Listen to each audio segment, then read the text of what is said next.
right, it is 6 o'clock at night and we're still going here. There's 4 full buckets of thawed sap ready to go for tomorrow. Also, both of these are just topped up and freshly filled. And there's another 8 buckets in my mom's basement. Welcome back to making maple syrup with us here at the Hobby Homestead. If you missed this year's tapping video, check out the playlist linked here and in the video description below. This beautiful forest is just a 10-minute drive down the road from my suburban homestead, where most of my content is filmed. We're tapping trees at my mom's place this year, which means that we've graduated from a few suburban Manitoba and Norway maples to a huge sugar maple forest. We tapped the trees this year on March 4th and have done 2 smaller boils so far to try to get on top of the abundant sap that we're collecting.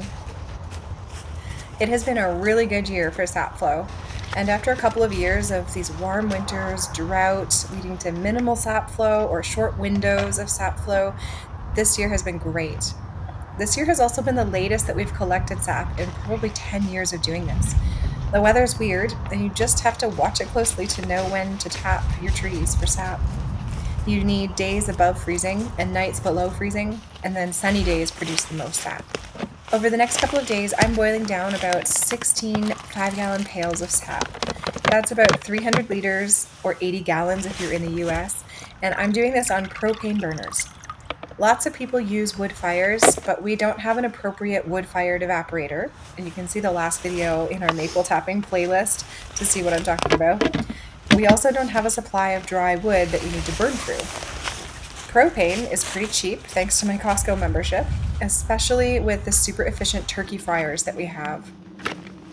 Using propane isn't as glamorous, but I actually much prefer it. It's easier to control, you don't have to worry about continually stoking the fire, and propane burns cleaner. I have boiled over wood fire in the past, and it's inevitable that you'll get ash landing in your sap tray, and it takes days to wash the smell of smoke off your clothes. Maybe you like that, and you'd much prefer to get the natural vibe of boiling your sap over an open fire. Go for it. I'm just saying, after all these years, I actually prefer just a propane tank on a turkey fryer.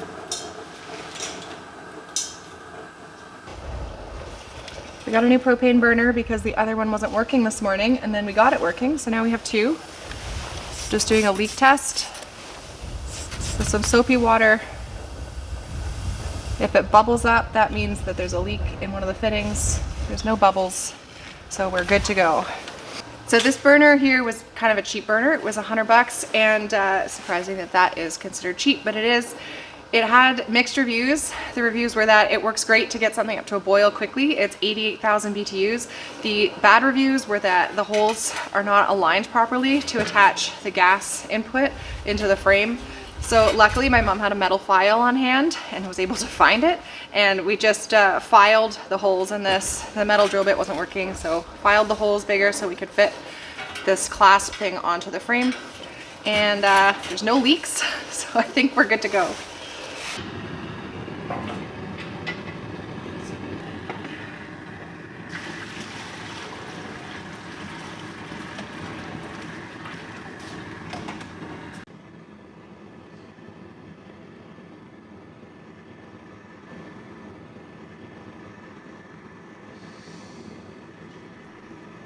Ideally, you're going to have 2 pans that you can boil from, at least 2 pans, and that way you have one that's sort of your warming pan, and you can put cold sap in there and warm it up, and then your other pan is like a hard rolling boil. So then you can scoop out of the warming pan and put it into the hard rolling boil pan, and it doesn't cool it off very much. This just seems to be a really efficient method.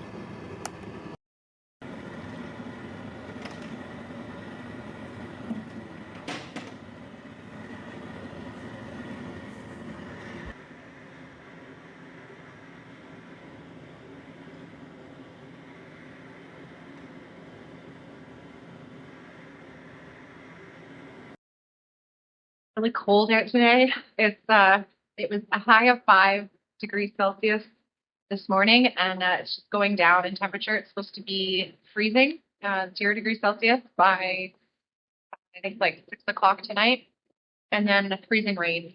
So I can't stay at my mom's all night long. I have to head back before 6 p.m. And the goal is to come back tomorrow, finish the boil, at least finish reducing all of the sap to the point where I can bring it home and then finish it throughout the week at home.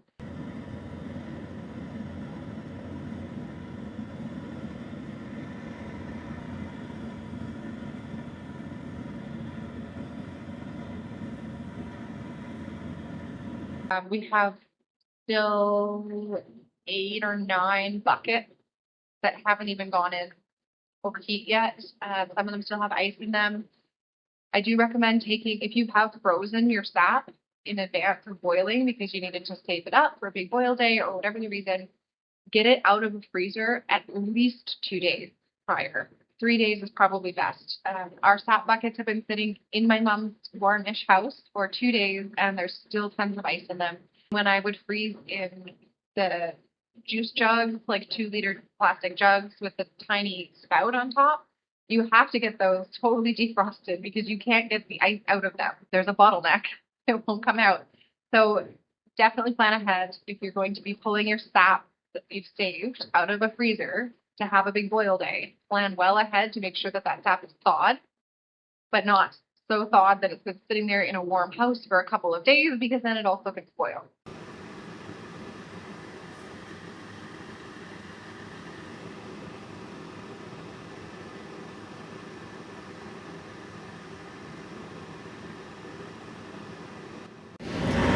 Alright, it is 6 o'clock at night and we're still going here.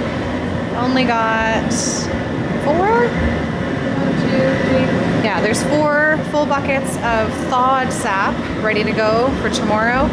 Although both of these are just topped up and freshly filled. And there's another 8 buckets in my mom's basement that have a lot of ice in them still. We're still trying to melt.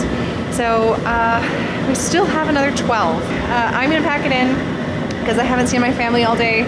And my mom's gonna come out and turn off the propane around 8 o'clock, and then I will be back as early as I can in the morning, and we're gonna get this roaring again.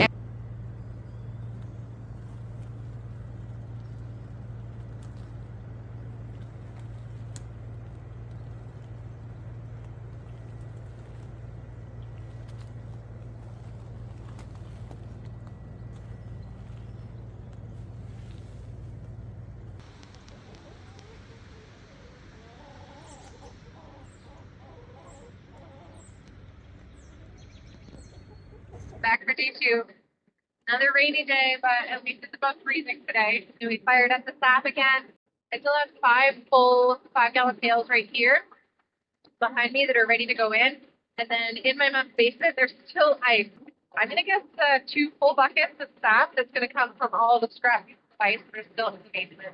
Needed to step away from the roaring flames because it's just really noisy in that garage. Speaking of ice, I don't know if you could hear me when I was just talking over the roaring propane, but the ice that comes off of the melting sap, some people will discard that. Some people discard the top layer of a frozen sap pail because theoretically it's going to have less sugars in it than the liquid around it. I don't understand the physics, but theoretically that's what happens. I think it works best if you have a sap bucket attached to a tree and it starts to freeze. Sorry, I'm sick again. Every time it's a sap boiling day, apparently I am sick. Anyway, if you have a bucket still like on the tree and you're collecting the sap and you have a freeze overnight and just like the top layer of that sap bucket freezes, some people will toss that because theoretically there's less sugar, much less sugar in that frozen layer than in the liquid that remains. The waters are more likely to freeze. I can't guarantee that that science is accurate, but that's the old wives' tale at least. I'm not sure it works the same when you have a bucket that was frozen solid and then you're starting to defrost it and it's the center of that bucket of sap that's left frozen. Because I mean, it's sitting in its sap as it's starting to melt, and will some of that sugar get reabsorbed into the ice? I don't know how it works. So we don't tend to discard the ice. We tend to just boil it all. However, my mom probably sticks it out, but I always reach this point in boiling where I'm just so sick of boiling that I will discard the last bit of ice that hasn't melted yet in time for me to fit it into a boiling session. So that may happen this time around. It really is my goal to be able to take home a bunch of buckets of really boiled down sap and finish it at home, because I would like to be able to work at my desk tomorrow. I know at least one of my kids is going to be homesick again tomorrow, so I need to get this home so I can boil at home. Probably have to come back in the morning to collect everything that's really hot right now. We're going to let it keep boiling until the end of the day, and then it'll be too hot to transport. Anyway, this is day 2. I'm hoping final day at my mom's place, and then I'll be able to just bring home a bunch of condensed sap and finish it at home on day 3.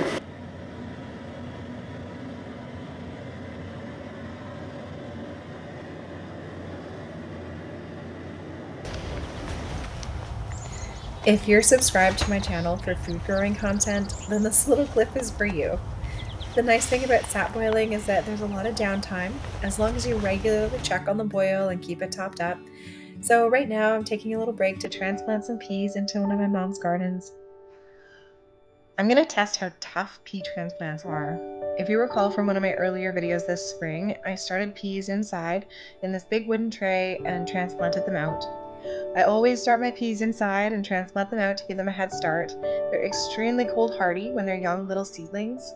And my mom planted out some of these underneath this plastic row cover, but a little mouse came and ate them all off.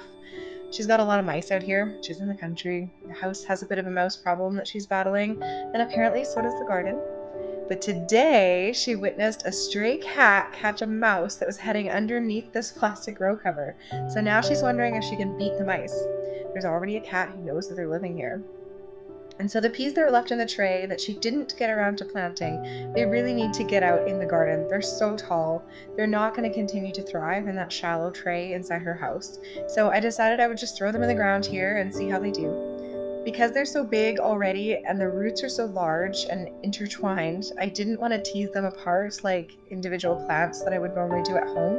So I just put clumps, like handfuls of pea plants, into the ground.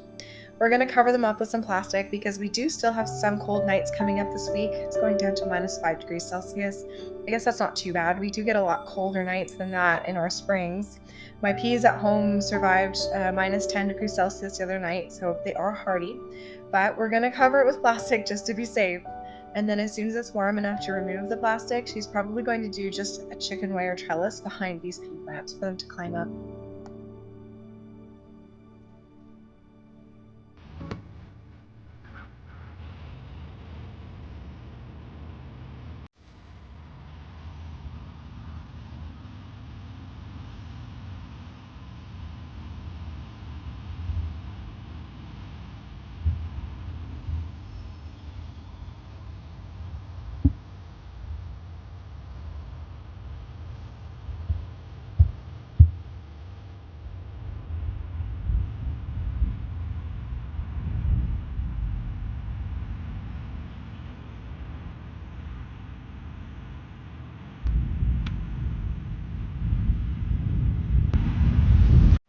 It's day 3. I'm dubbing over all the audio from the indoor boil because the house was noisy today. You'll see the color of the sap at this point is nice and golden brown. If you filter your syrup a couple of times, like each time you change vessels, it helps remove not only any wild debris that might have fallen in it, but also the minerals that precipitate out of the sap. Think about how you're evaporating off the water to get concentrated sugars. That's the syrup. When you evaporate off the water, you're also going to concentrate anything else that was in the sap, including the minerals. That's all this is.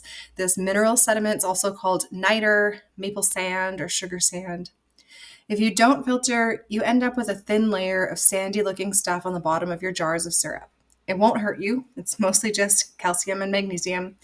It just doesn't look attractive to most people, so I tend to filter it out. Sometimes I do, sometimes I don't. It really depends on how perfectionistic I'm feeling on any given boil day.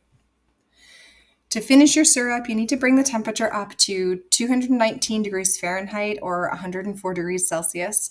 This temperature can depend on elevation, just like when you're pressure canning. So make sure you look up what temperature you finish your syrup at for your elevation if you're not living at a standard elevation. You can also test the Brix or the sugar density using a hydrometer, but I don't have a hydrometer. I like to finish my syrup inside so I can keep a close eye on the temperature. If you overboil at this point, you can either burn it and ruin your pot or turn the whole batch into maple sugar crystals, which are not useless, but it's not what we're going for here. The second pot I'm filling here is nearly finished syrup. It continued to cook down to almost done on the propane burner outside yesterday.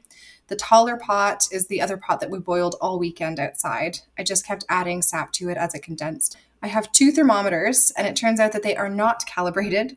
I went with my experiential knowledge of making syrup to know when it was done. There's often this big bubble up that then subsides right when it's done.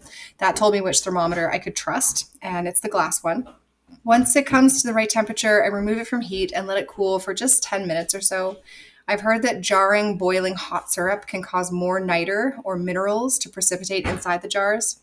And if you let it cool just a little bit before bottling, then any remaining niter that's going to precipitate will do so in the pot, and then you can filter it out as you put it into your jars. So this is the final filtering stage, and it's important to have at least very warm syrup at this point, or it will take literally forever to pass through a filter.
Here, I brought home with me about 4 full buckets of sap, and there's only 1 bucket left after now a day of boiling at my house. I can tell that we're on the last dregs of propane in this tank. It's on empty according to the dial, but there's still a flame. It's just slowed considerably. The boil has started to slow, and I have what's left on my barbecue in terms of another propane tank. Otherwise, all the tanks are empty, and I'm gonna have to go back to Costco in the morning to refill them. So I'm hoping I can get through this evening with what's on my barbecue and just boil this puppy down. I'm not gonna get through that last bucket tonight, I know that, but I'm gonna start it up first thing tomorrow, and this one is gonna be the last boil of the year. So far, just from what I've finished today, we actually have 12 pints, which is just under 6 liters of syrup, and again another 4 buckets of sap going here, so we're gonna have tons. Plus my mom already finished 2 of the boils we started earlier in the season and got us, I think, 3 liters from that. I'll have to double check. So this is like a really good harvest of maple syrup this year. In case I don't get around to signing off because I'm just in the thick of finishing the syrups inside, I want to say thank you for watching, and please subscribe if you like homesteading content. We're homesteading here in the suburbs, but we also now have access to a nice little parcel of land just 10 minutes away, so it means we're gonna have a bit of mixed content now, some more like open spaces content, and then also, of course, growing all of our food on the suburban homestead. If you liked this video, give it a thumbs up. That lets me know that people out there enjoy watching us make maple syrup. I think it's a cool process. It's a slow process, which is made even better when you speed up video footage. Then it's more rewarding quickly because it's instant gratification, whereas this is actually days and days and days of monitoring boiling. Not days and days of work, just days of monitoring boiling. I'm gonna check in at the end of the video. If I don't show my face, it's because I'm still sick and I don't feel like pulling the camera on my face for a 4th day in a row, but I will let you know how much we ended up getting from all of the sap that we collected. Unfortunately, I don't know exact numbers of gallons or liters of sap that we collected because we just lost count, but I'll let you know what we finish with. Thank you for watching, and I hope that you'll come and grow with us and make maple syrup with us. I'm just chiming in for a few seconds at the end to let you know that we ended up with almost 11 liters of maple syrup from this season of sugaring. That's definitely enough to feed our family. Sorry, neighbors and friends, not quite enough to gift. We use a lot of maple syrup in this house.